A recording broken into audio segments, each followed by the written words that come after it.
오늘은 룻기 4장 말씀을 함께 살펴보기를 원합니다. 4장은 전체적인 내용은요, 보아스가 자기 자신보다 조금 더 가까웠던 친족 엘리멜렉의 친족을 맞아 기업 물으는 것에 대하여 그 책임을 누가 질 것이냐 의논하는 장면입니다. 그리고 보아스가 스스로 그것을 책임을 지게 되었을 때에 모든 백성의 장로들과 베들레헴의 사람들이 진심으로 축복하고 축하하는 그런 장면들을 우리가 살펴보겠습니다. 룻기 말씀 가운데 오늘은 특별히 이 베들레헴이라는 지역 성읍에 대하여 좀 구체적으로 살펴보기를 원하는데요. 사사기가 쓰여졌던 사사시대라는 시대적 배경을 생각하면 룻기의 말씀과 같은 이런 따뜻하고 인정이 넘치는 마을, 참 귀한 마을이 아닐 수 없습니다. 베들레헴에 살아가는 하나님의 백성들, 그들은 어떤 모습으로 살았고 또 그들의 삶의 모습이 오늘 이 시대에 우리 교회 이거 몽고메리 땅에 살아가는 하나님의 백성들이 어떻게 살아야 될 것인가, 이것을 말씀을 통해 살펴보기를 원합니다. 본문은요, 룻기 4장 1절에서 12절 말씀입니다. 보아스가 하는 말, 그리고 백성의 장로들과 모든 백성들, 이런 표현이 계속 등장하는데 그들이 축복하는 말, 그런 말들을 중심으로 이렇게 생각해 보기를 원합니다. 1절부터 12절입니다. 보아스가 성문으로 올라가서 거기에 앉아 있더니 마침 보아스가 말하던 기업 물을 자가 지나가는지라. 보아스가 그에게 이르되 아무개여 이리로 와서 앉으라 하니 그가 와서 앉으매 보아스가 그 성문 장로의 명령을 보아스가 그 기업 물을 자에게 이르되 모압 지방에서 돌아온 나오미가 우리 형제 엘리멜렉의 소유지를 팔려 함으로 내가 내 주님과 내 백성의 장로들 앞에서 그것을 사하고 만일 내가 그러면 누구려니와 만일 내가 그러지 아니하려거든 내게 구하여라. 내 마음은 나요 그 외에는 부를 자가 없느냐 하니 그가 이르되 내가 부르리라 하는지라. 보아스가 이르되 내가 나오미의 손에서 그 밭을 사는 날에 곧 죽은 자의 아내 모압 여인 룻에게서 사서 그 죽은 자의 기업을 그의 이름으로 세워야 할지니라 하니래. 그 이름을 자라에게 하나님의 기업에 세워야 하여 나를 부르지 못하니 내가 부르것을 얘기하노라. 나는 부르지 못하니라. 옛적 이스라엘 중에는 모든 것을 물으거나 교환하는 일을 확정하기 위하여 사람이 그의 신을 벗어 그의 이웃에게 주더니 이것이 이스라엘 중에 증명하는 전례가 된지라. 이에 그 기업 물을 자가 보아스에게 이르되 내가 그를 위하여 사랑하고 그의 신을 벗는 자. 보아스가 장로들과 모든 백성에게 이르되 내가 엘리멜렉과 기럐과 말론에게 있던 모든 것을 나오미의 손에서 산 일에 너희가 오늘 증인이 되었고 또 말론의 아내와 어머니 두 사서 나의 아내로 맞이하고 그 순자의 기업을 그의 이름으로 써서 그의 이름이 행되시니라. 또 성문에서 변치지 아니하면 너희가 오늘 증인이 되었느니라 하니 성문에 있는 모든 백성과 장로들이 이르되 우리가 증인이 되나니 여호와께서 내 집에 들어가는 여인으로 이스라엘의 집을 세운 라헬과 레아 두 사람과 같게 하시고 내가 에브라데서 유력하고 베들레헴에서 유명하게 하시기를 원하며 여호와께서 이 젊은 여자로 말미암아 내게 상속자를 주사 내 집이 아말이 유다에게 낳아준 베레스의 집과 같게 하시기를 원하노라 하니라. 아멘. 오늘 우리가 읽은 말씀을 보면 1절 2절에 의하면 베들레헴 성문에 많은 사람들이 모여 있었습니다. 그리고 특별히 거기에는 12명의 사람들이 좀 중요한 일을 처리하기 위해 모인 것 같습니다. 구체적으로 12명이 누구냐? 1절, 2절 말씀해 보니까 보아스라는 사람이 있고, 그죠? 그리고 보아스와 함께 엘리멜렉의 기업을 물을 수 있는 그런 친족된 사람이 있습니다. 그리고 또 누가 있죠? 2절 말씀해 보니까 그 성읍의 장로 10명을 청하여 이르되 그들이 함께 자리에 앉았습니다. 12명의 사람들이 특별한 목적을 가지고 의논을 하는 장면입니다. 여기 보면 몇 가지 좀 생각해야 될 부분이 있는데요. 첫 번째는 이들이 성문에 모였다 이렇게 기록을 하고 있습니다.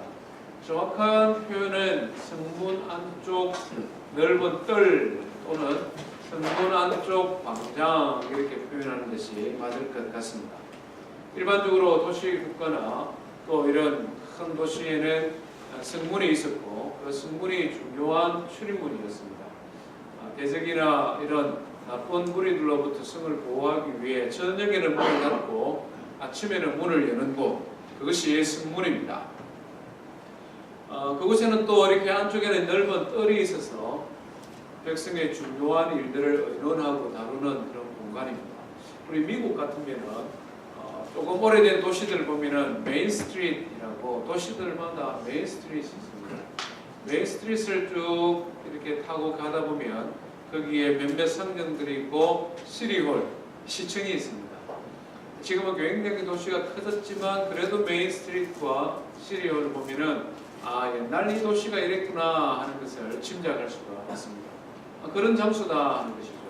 그것은 사람들이 모든 활동의 중심지고 또 그곳에 장사하는 사람들도 있었고 종교적인 여러 가지 중요한 행사들이 진행되는 곳이 성문이었습니다. 역시 베들레헴도 마찬가지였습니다. 이 성문에서 중요한 일을 의논했다는 것을 알 수 있습니다. 특별히 10명의 장로를 청하여 그들이 함께 모였다 하는 장면은 베들레헴 성읍의 가장 존경받는 어른들, 엘더, 여러분의 연습하는 어른들 중에 대표자들은 다 모였다 하는 것을 짐작하게 됩니다. 그리고 또 한 가지는 아주 중요한 일을 지금 처리하고 있구나 이것을 우리가 짐작을 할 수가 있습니다. 성경의 장로 제도, 장로에 대해서는 창세기에서부터 등장을 합니다. 히브리어는 자켄이라는 단어를 사용하고 있는데 출애굽 이전까지는 한 지역이나 한 마을에 연세든 어른을 지칭하는 단어였습니다. 그러나 출애굽 이후 하나님께서 이스라엘 백성들이 광야에 생활할 때에 그들의 지도자인 모세를 도와서 이스라엘 백성들을 재판할 수 있도록 70명의 장로를 세우게 했습니다. 이것이 오늘 이 시대에 오늘 우리가 생각하는 직분으로서 교회의 장로의 근원이 됩니다. 모세가 이스라엘 60만 명이 넘는 사람을 혼자서 치리해 가는 일이 너무 힘들고 스트레스가 많은 일이고 합리적이지도 않으니 하나님께서 모세의 장인인 이드로의 그런 아이디어를 모세가 따를 수 있도록 그래서 70명의 장로를 세우게 했습니다. 이스라엘 백성들이 출애굽이 끝나고 이제 가나안 지역에 정착을 하고 난 다음에는 각 마을마다 각 지파들마다 또 장로를 세웠습니다. 그래서 그들을 중심으로 마을마다 성읍마다 중요한 일들을 처리를 하게 했는데 성경에 보면은 이 장로들이 다루었던 중요한 안건들이 몇 가지가 있는데 크게 4가지를 소개하면 첫 번째는 결혼에 대한 부분입니다. 하나님의 백성들이기 때문에 하나님의 율법의 말씀에 근거해서 결혼을 했습니다. 결혼에 대한 결정입니다. 두 번째는 종교회식. 가장 대표적으로 이스라엘 백성들은 1년에 3번씩 의무적으로 참여해야 되는 큰 절기도 있었고 하나님 앞에 예배하는 절기가 계속 반복되었습니다. 그것을 결정하고 진행하는 것이 장로들의 역할이었습니다. 세 번째는 전쟁에 관한 것입니다. 도시국가이기 때문에 침범이 왔을 때에 전쟁에 참여할 것이냐 말 것이냐 얼마나 많은 군대를 우리가 파송할 것이냐 이런 것입니다. 마지막으로는 율법의 시행과 관련되어진 것입니다. 하나님의 법, 하나님의 법, 율법을 따라 이스라엘 백성들을 다스렸는데 누가 율법을 어기느냐, 또 율법 해석에 있어서 어려운 점은 그들을 어떻게 해석할 것이냐, 이런 하나님의 법을 가르치고 해석하고 적용하는 일이 장로의 역할이었습니다. 보아스가 지금 기업 물을 자와 함께 누가 룻과 결혼할 것이냐, 그리고 엘리멜렉의 모든 재산을 어떻게 회복시켜 줄 것이냐, 이것을 다루기 위하여 장로를 청한 것은 아주 마땅한, 하나님의 율법에 마땅한 행위뿐만 아니라 지혜로운 행위라고 볼 수 있습니다. 개인과 개인 간에 있는 아주 사적인 일이 아니라 비록 사적으로 해결하는 일이지만 이것을 백성의 장로들 앞에서 진행함으로 공식화시키고, 그래서 룻과 자기 자신의 결혼뿐만 아니라 엘리멜렉의 모든 재산을 회복하는 일을 공적으로 처리하기 위해 그가 아침부터 열심히 수고했다 하는 것을 우리가 짐작할 수가 있습니다. 오늘 본문에 보면 또 중요한 한 사람의 등장인물이 있는데 그 사람의 이름을 성경은 뭐라고 이야기를 합니까? 예, 아무개라고 이야기를 하고 있습니다. 아무개. 왜 아무개라고 이야기를 할까? 우리가 한번 생각해 볼 필요가 있습니다. 왜 그런가 하면 룻기에는 사람의 이름이 굉장히 많이 등장하고 있지 않습니까? 엘리멜렉, 나오미, 말론, 기럨, 이런 엘리멜렉의 가족, 심지어는 이방 여인인 모압 여인 룻과 오르바의 이름도 기록합니다. 더 나아가서 사장을 보면은 이스라엘의 족보에 등장하는 사람들, 라헬, 레아 같은 사람, 유다, 다말, 베레스, 심지어는 다윗까지 많은 사람들의 이름이 등장하는데 하필 이 사람은 아무개 이렇게 말합니다. 지금 살아있는 사람이고 룻과 결혼할 가능성이 있는 사람이고 엘리멜렉의 기업을 회복시키는 중요한 역할을 할 수 있는 사람인데 이 사람의 이름을 아무개라고 말을 했습니다. 이유가 있는 것 같습니다. 오늘 우리가 읽은 본문 3절부터 4절, 6절 말씀까지를 보면 왜 성경이 이 사람의 이름을 아무개라고 그냥 처리했는지를 충분히 짐작할 수 있습니다. 3절, 4절을 보면 보아스가 이 아무개에게 말을 합니다. 엘리멜렉이 죽고 그의 두 아들도 죽고 이제 혼자 남은 나오미가 엘리멜렉의 재산을 다 팔려고 하는데 당신이 기업 물을 자이니 이것을 사든지 사서 회복시켜 주든지 당신이 아니면 그 다음에 내다 어떻게 하겠느냐 물어봅니다. 그러니까 이 아무개가 4절에 보니 내가 하겠다 이렇게 말합니다. 내가 하리라. 뭐 그 정도야 뭐. 그리고 또 젊은 아내를 하나 더 얻을 수 있으니 이거 좋은 일 아닌가 생각한 것 같습니다. 보아스가 조금 더 이야기를 하죠. 기업 물은다는 것은 엘리멜렉의 모든 재산을 나오미에게 다 회복시켜 주는 것이고 룻과 결혼을 하면 거기서 태어나는 첫 번째 아들은 엘리멜렉의 손자, 죽은 자의 아들로 호적 등록되는 거다 이렇게 이야기를 합니다. 그러니까 이 아무개가 가만히 생각해 보니까 이게 손해본 일이거든요. 자기 재산을 가지고 나무 땅을 사서 원주인에게 돌려줘야 되니까 손해보는 일 아닙니까?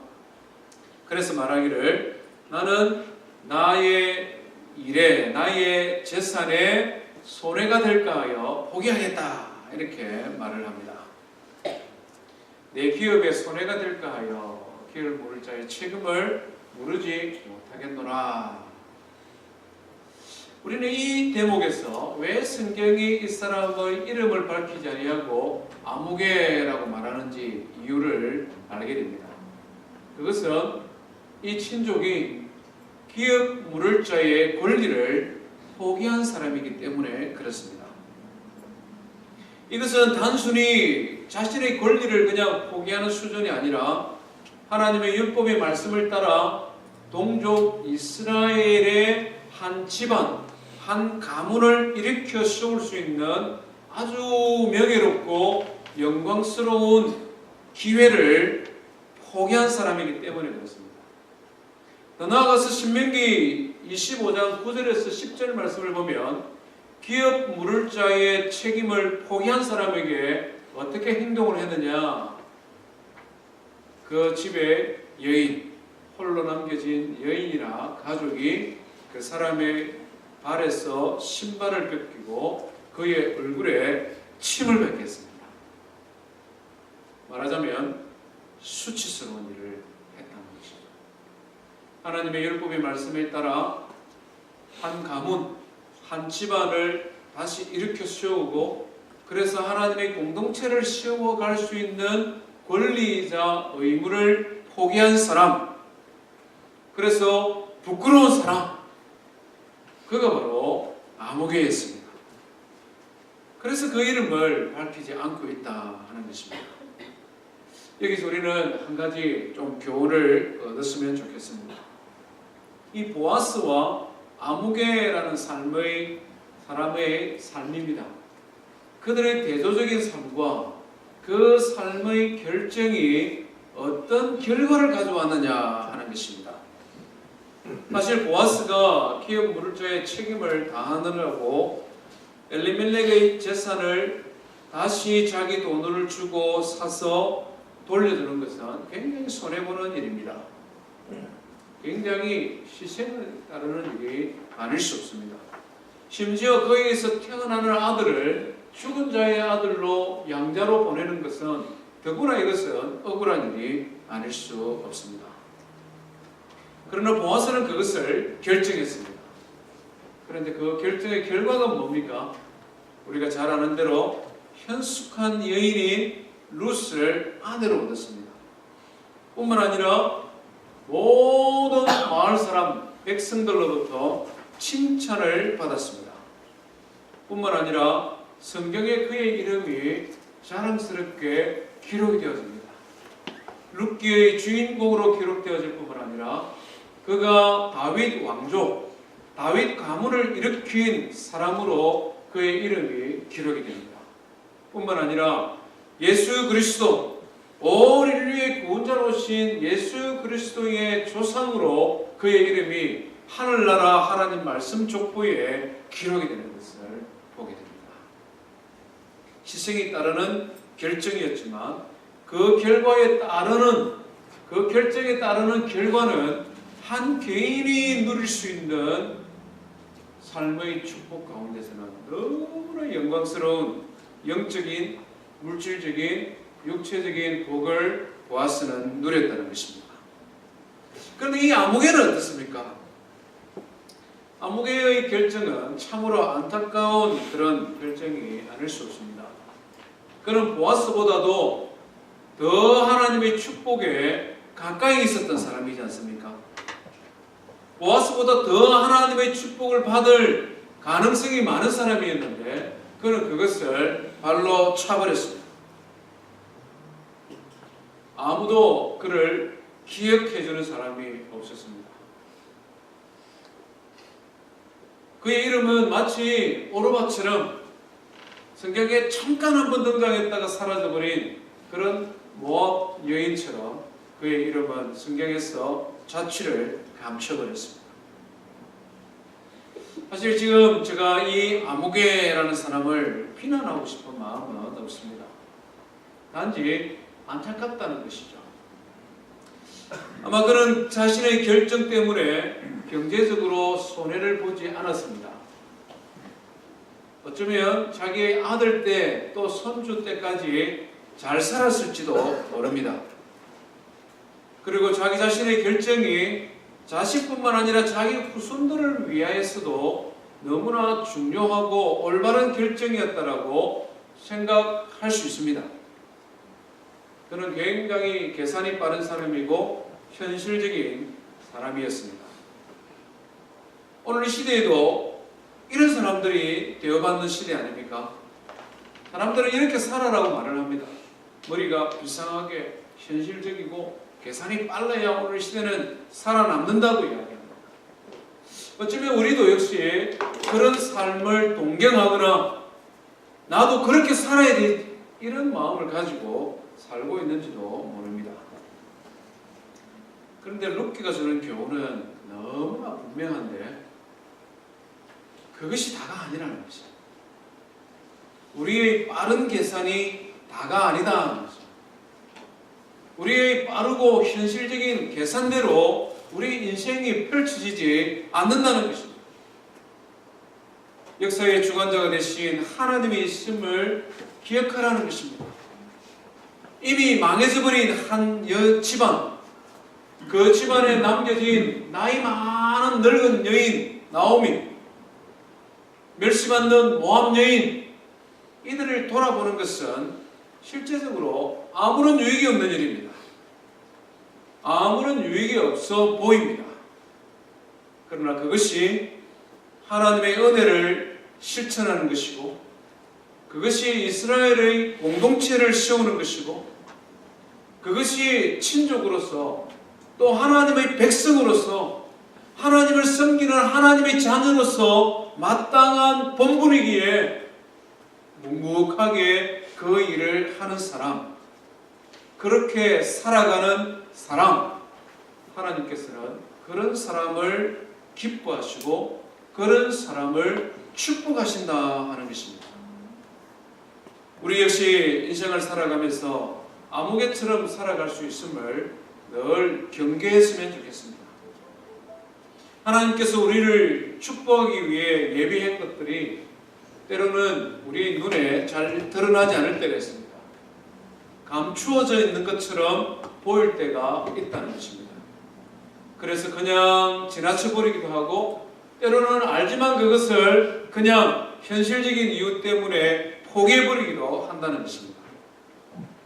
하나님의 말씀을 따라 성도를 사랑하고 서로 나누고 희생하고 섬기는 일, 때로는 귀찮고 피곤하고 심지어는 경제적으로 이러다가는 조금 손해도 볼 수 있는데 라고 싶지만, 그것이 눈앞에 있는 당장의 유익보다는 하나님의 은혜를 나누는 것이고 한 가정의 위로가 되는 것이고, 더 나아가서는 하나님의 말씀으로 우리에게 권하는 것 같으면 그 일을 하자는 것이죠.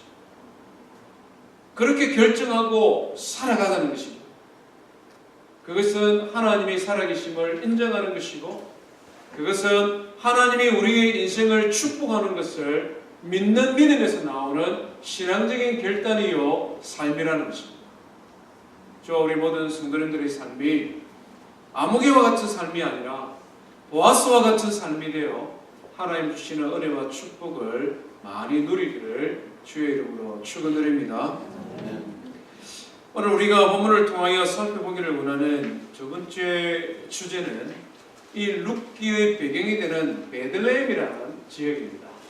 그리고 베들레헴 사람들, 특별히 모든 백성의 장로들과 백성들이 어떻게 살아가느냐 하는 모습을 통하여 주님이 주시는 교훈입니다.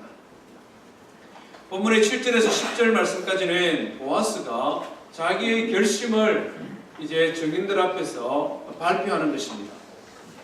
우리 9절과 10절 말씀을 한번 읽어보기를 원합니다. 9절 10절입니다. 시작.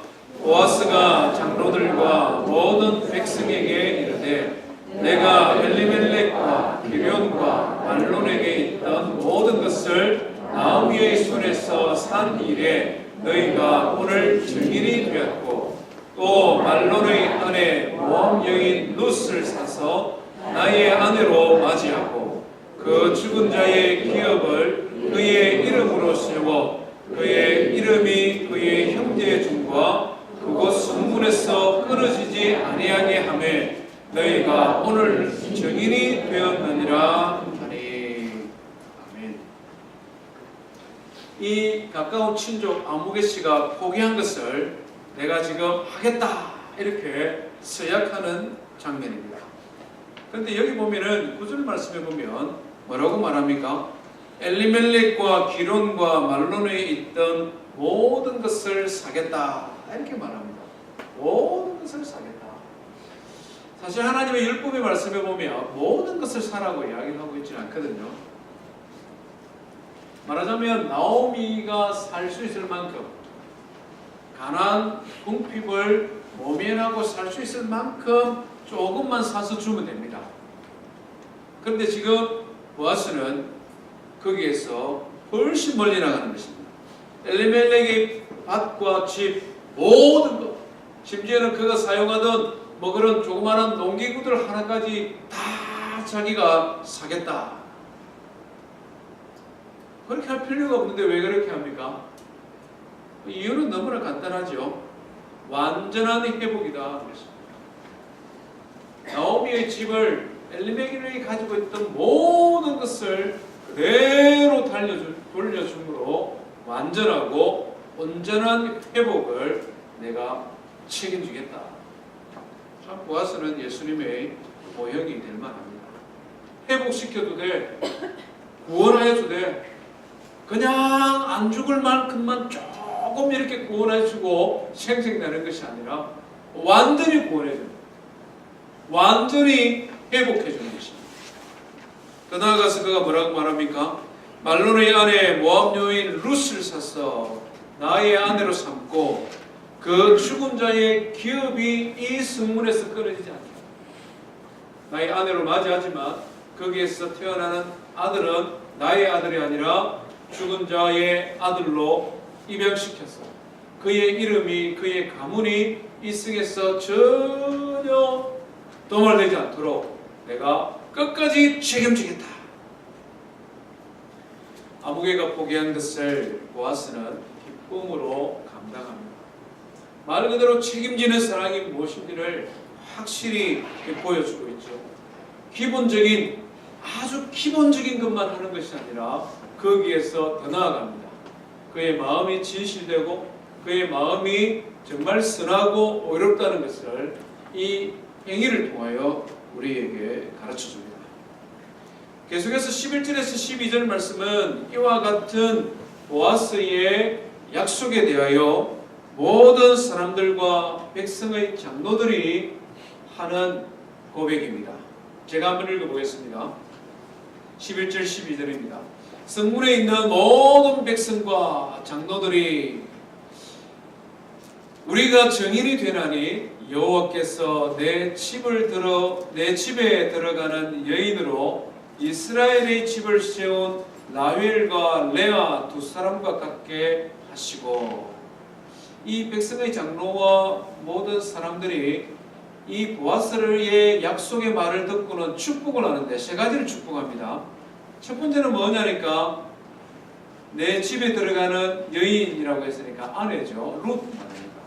룻을 이스라엘 집을 세운 라헬과 레아 두 사람과 같게 하고, 사실 이것은 이스라엘의 여인이 들을 수 있는 칭찬, 축복 가운데 최고의 축복입니다. 왜 그런가 하면 이 라헬과 레아가 누굽니까? 이스라엘의 12지파의 어머니거든요. 말하자면 이스라엘의 건국의 어머니, 말하자면 국모와 같은 존재가 라헬과 레아입니다. 룻에게 지금 우리 민족 공동체의 국모와 같이 되기를 원하며 이렇게 칭찬합니다. 엄청난 축복이 아닐 수 없습니다. 우리가 살펴본 것처럼 이 룻이 어떤 여인입니까? 모압 여인이잖아요. 이스라엘 백성들이 멸시하고 천대하고 조롱했던 모압 여인입니다. 그 모압 여인이 결혼을 했는데 일찍 남편이 돌아가는 바람에 홀로 되고 너무나 가난한 여인이지 않습니까? 그 여인에게 지금 축복하기를, 이스라엘의 국모와 같은 여인이 되기를 원한다, 이렇게 축복하고 있는 것입니다.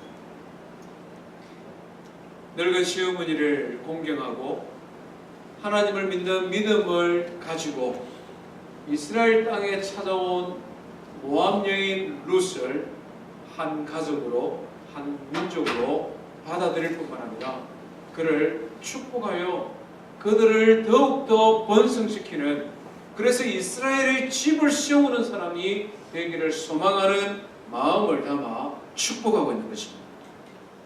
두 번째는 보아스에게 또 축복하지요.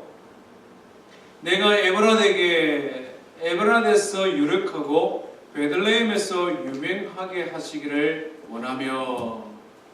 이 에버라 이 말은 몽고메리 카운티 이 말이고, 베들레헴 이 말은 몽고메리 시리 이 말입니다. 보아스는 이미 베들레헴에서 유력한 자라고 성경이 소개하고 있지 않습니까? 그런데 더 많이 유력하기를 원합니다. 더 유명해지기를 원한다. 몽고메리 시리뿐만 아니라 몽고메리 카운티뿐만 아니라 알라바마 전역에서 내가 유명한 자가 되기를 원한다. 이렇게 지금 백성의 장로들이 축복합니다. 왜 그렇습니까? 아마 우리가 짐작하건대 엘리멜렉의 재산을 회복하는 것은 많은 경제적인 부담을 져야 되는 것입니다. 손해보는 짓입니다. 어쩌면 이것 때문에 보아스가 그냥 자기 집안의 경제가 조금 흔들릴 수도 있다는 것입니다. 그럼에도 불구하고 기업 물자의 책임을 감당하는 보아스를 향한 이스라엘 백성들, 베들레헴 성읍 장로와 백성들의 응원입니다. 우리가 당신을 축복합니다. 우리가 당신을 응원합니다.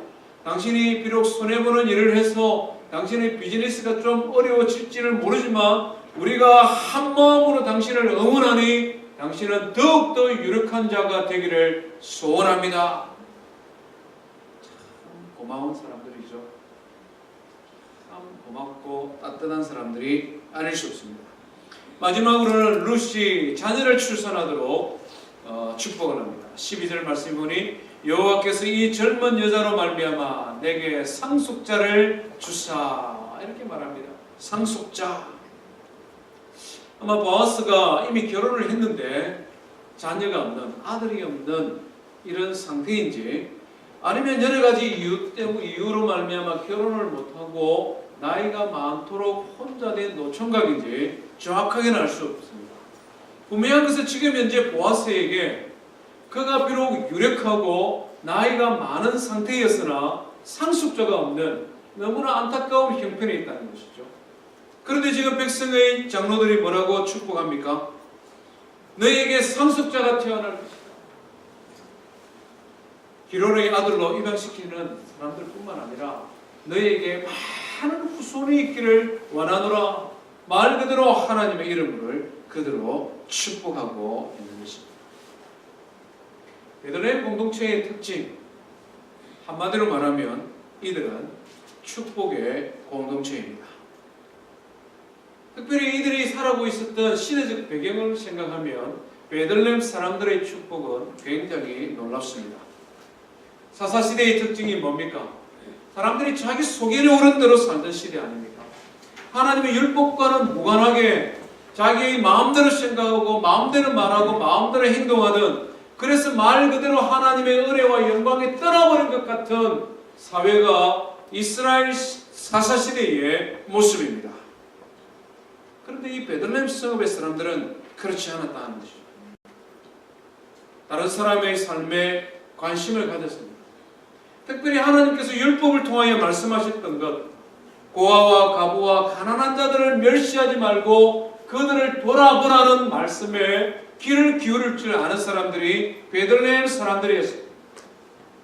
비록 이방인이지만, 멸시받는 모압 여인이지만, 이 여인이 하나님을 믿고 시어머니에게 효도하고 이스라엘 백성들에게 돌아왔을 때에 그를 천대하지 않았습니다. 인종차별하지 않았다는 것이죠. 오히려 그를 그들의 무리 가운데로 받아들였습니다. 칭찬하는 사람이었습니다. 지켜주었습니다. 보호하고 울타리가 되어주었다는 것이죠. 지극히 계산적인, 현실적인 아모여개와 같은 사람도 있었지만 전반적으로 볼 때 이 베들레헴 사람들은 하나님의 말씀을 기억하고 그 말씀에 순종하고, 그래서 기꺼이 손해를 감수하고 기업 물을 자의 책임을 지는 보아스를 인정하고 그를 존중하고 존경하고 귀하게 여기고 축복할 줄 아는 것, 이것이 베들레헴 사람들의 일반적인 정서요 그들의 마음이었다 하는 것입니다. 참으로 아름다운 마음이 아닐 수 없습니다. 아름다운 사람들의 삶이 아닐 수 없습니다. 하나님께서 만들고 싶었던 하나님 나라의 모습이, 하나님께서 세우고 싶었던 하나님이 다스리는 공동체의 모습이 지금 이곳 베들레헴에서 이루어지고 있는 것을 성경은 우리에게 가르쳐주고 있습니다. 하나님께서 출애굽하고 난 다음에 이스라엘 백성에게 율법의 말씀을 주었습니다. 하나님을 왕으로 말미암아 하나님을 왕으로 인정하고 섬기는 하나님의 백성들은 어떻게 살아야 되느냐?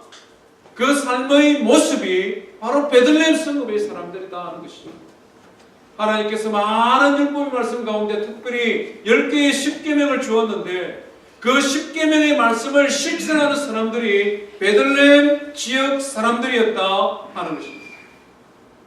하나님을 사랑하고 하나님을 예배하고 하나님을 예배하고 사랑하는 그 마음, 그 믿음을 가지고 하나님의 백성들을 사랑하고 그들을 돌아보고 그들을 섬길 줄 아는 마음, 그 삶, 그것이 바로 베들레헴 사람들이었다는 것입니다.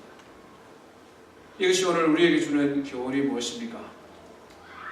우리가 살고 있는 이 몽고메리 땅에서 하나님의 백성으로 부름받은 교회, 널푸른 장로교회가 어떤 모습으로 이곳에 세워져야 하는 것을 성경은 우리에게 말씀하고 있는 것입니다. 교회는 이 세상을 향한 하나님의 사랑, 이 세상을 향한 하나님의 구원을 증거하는 정인으로 부름받은 것이 교회이지 않습니까? 어떤 차별도 없고 분열도 없는 것이 교회입니다.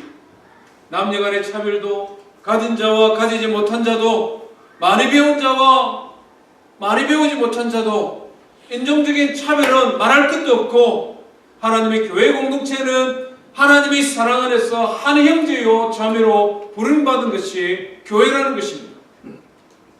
특별히 그 교회 안에 한 형제요 자매로 부름받은 사람들 가운데 한 사람도 소외되는 자가 없고 한 사람도 가난하여 홀로 눈물 흘리는 자가 없고 이 경쟁 심한 세상 속에서 비록 조금 가난하게 산다 하더라도 가까운 성도들이 있어서 자기의 마음을 이해할 수도 있고 위로하고 위로받을 수 있고 그래서 섬김을 받고 섬기는 가운데 하나님의 사랑을 함께 나누는 것, 이것이 교회요, 이것이 오늘 이 시대에 우리 교회를 향한 하나님의 음성이다 하는 것입니다. 사실 이런 공동체를 세워가는 것은 결코 쉬운 것은 아닙니다. 외국인간에 우리 사람의 본성이, 우리 사람은 자기 힘으로 다른 사람, 남을 진심으로 사랑하는 것, 축복하는 것 쉽지 않거든. 그래서 우리 속담에 사촌이 땅을 사면 배 아프다는 말까지 있지 않습니까? 내 힘으로 내 능력으로 사람을 진심으로 사랑하고 축복하는 것은 쉽지 않습니다. 그러나 베들레헴 공동체를 보면서 우리가 가질 수 있는 희망은 하나님이 말씀이 있는 그곳, 하나님이 말씀이 살아 역사하는 사람들의 마음, 그런 사람들이 모인 공동체 안에서는 이것이 가능해진다 하는 것입니다.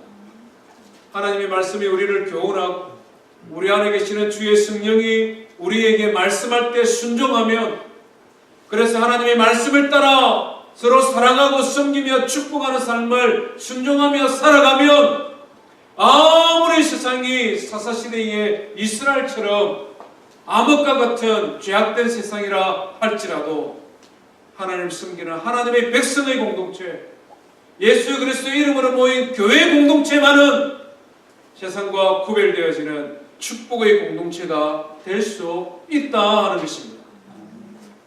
저와 우리 모든 성도님들의 삶 속에 우리 널푸른 장로교회가 정말 하나님의 말씀이 살아 역사함으로 베들레헴 교회 공동체와 같은 그런 공동체 되기를 주의 이름으로 축원드립니다.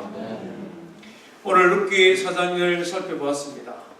하나님께서 우리에게 주시는 교훈은 너무나 선명합니다. 암흑의 인생을 살지 말자는 것입니다. 지극히 계산적이고 현실적인 삶이 우선에는 이익이 되는 것 같고 우선에는 지혜로운 것 같지만 하나님의 살아계심을 생각하고 하나님의 축복을 기대하고 하나님의 역사를 기대하는, 그래서 보아스와 같은 삶이 축복된 삶이라는 것입니다. 베들레헴 공동체처럼 정인의 공동체, 축복의 공동체가 되어서 정말 이 몽고메리 넓은 교회가 이 지역사회 속에서 하나님의 사랑을 전하는 그런 축복의 공동체가 되기를 주의 이름으로 축원드립니다. 우리 말씀 기억하며 함께 하나님 앞에 찬송하겠습니다.